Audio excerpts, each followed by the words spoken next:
de ne pas copier-coller sa carte sur place en ligne. En gros, de ne pas faire la même. Surtout quand c'est des cartes à rallonge. Je pense à certains restos asiatiques qui vont prendre leur carte à rallonge et qui vont la copier-coller sur Uber, Deliveroo, c'est catastrophique. Le client final, il n'a pas le temps déjà de regarder tout. Deuxièmement, pour désactiver un produit, ça prend 1 heure de le retrouver. En plus, dès qu'on veut faire une séance photo, ça dure 10 plombes. Et enfin, c'est pas la même. En fait, le client en livraison, il n'a pas le même procédé de commande que celui qui est sur place. Et parfois même, c'est complètement inattendu. C'est que le client en livraison, parfois, se fait beaucoup plus plaisir que le client sur place. Donc il faut lui proposer quelque chose sur lequel il y a des possibilités d'ajouter des produits et de se faire plaisir. Réduire sa carte et ne pas, quand bien même on a une carte réduite sur place, ne pas forcément faire la même sur Deliveroo ou sur Uber ou sur Glovo ou sur Tartampion. Le truc, c'est que ce qu'il faut faire, c'est se mettre à la place du client final. Qu'est-ce qu'il a envie en livraison? En général, il y a deux typologies de commandes. Il y a la commande purement utilitaire. Donc le client est chez lui, il a juste envie d'un sandwich ou d'un truc vraiment limite. Si vous pouvez lui livrer une pasta box, je pense qu'il serait content. Il n'a pas beaucoup de budget pour ça. C'est vraiment de l'utilitaire de chez utilitaire. Et après, il y a la commande de soirée pour se faire plaisir avec la personne qu'on aime ou avec sa famille ou j'en sais rien. La livraison au bureau quand on a envie aussi de se faire plaisir. Où là, c'est complètement différent. Le client est ouvert. Il s'est dit, en fait, il a fait le deuil de l'économie. Il s'est dit, je m'en fous, j'ai 20-25 € à mettre ce soir, j'en ai rien à faire. Je suis devant mon film ou ma série préférée, j'ai vraiment envie de me faire plaisir. Là, il ne faut pas lui proposer entrée, trois trucs qui se battent en duel et puis un plat à 10 €. Il faut essayer de lui... En fait, il faut lui mettre un menu plaisir avec des trucs à tiroir, avec de l'upselling, c'est le plus important. Où en gros, une fois qu'il a choisi un produit, il peut rajouter des ingrédients dedans, il peut le compléter par un dessert, proposer une boisson, une bière, une demi-bouteille de vin, j'en sais rien, mais il ne faut pas hésiter à lui vendre autre chose pour que derrière votre coût de main d'œuvre, la personne qui s'embête à faire le sac, il soit amorti. Du coup, il ne fait pas un sac pour rien.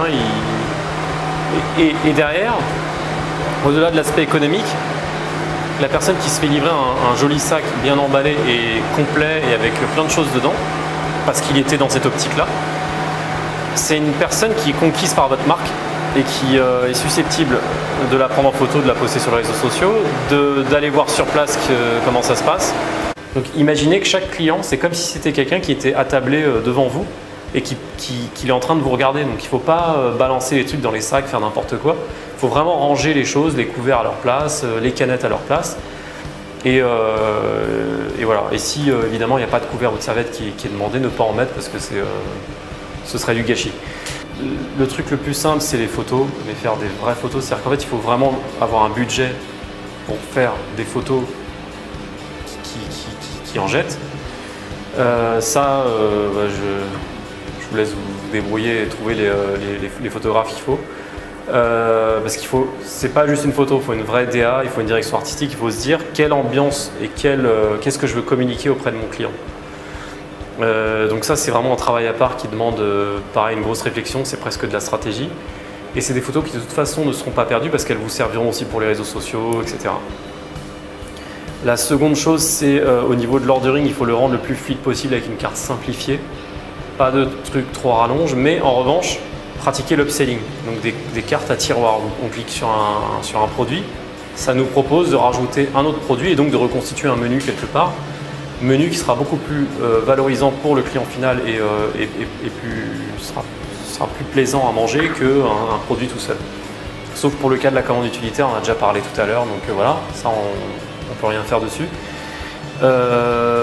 Ensuite, pour augmenter son volume de vente, il y a un truc très simple, c'est gamifier sa carte, la rendre ludique, ne pas mettre des descriptions rasoirs, essayer de trouver des descriptions sympas, des noms de produits sympas, ne pas hésiter à mettre des emojis, maintenant c'est autorisé, donc des petits smileys, des petits trucs cool qui sont en rapport avec votre produit. Évidemment, le but c'est pas de rendre la carte imbuvable, mais si vous avez un produit épicé, vous pouvez mettre un petit piment ou un emoji d'explosion par exemple, c'est tout bête mais ça marche bien.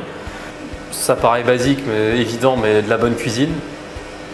Quelque chose qui puisse être éventuellement réchauffé un minimum si jamais le livreur a mis un temps fou à venir, ou s'il faut le refaire la commande. Faut pas hésiter. Je sais que c'est triste, mais ça arrive et ça sert à rien d'envoyer une pizza froide à un client. C'est quelqu'un qui va pas recommander, qui va pas adhérer à votre marque. Et veillez aussi à la manière dont le livreur va récupérer votre sac. Donc quand vous lui donnez un sac, lui indiquez s'il y a une soupe, s'il y a une pizza, s'il y a je sais pas quoi, pour qu'il puisse, le livreur, lui prendre ses dispositions. Donc c'est pas on balance le sac et on s'en fiche royalement en se disant de toute façon c'est pas nous qui livrons. Considérez que le client final, lui, quand il va noter, il va pas noter Deliveroo ou Uber, il va vous noter vous, quand il va mettre une sale note. Donc c'est votre resto qui va diminuer dans l'algorithme.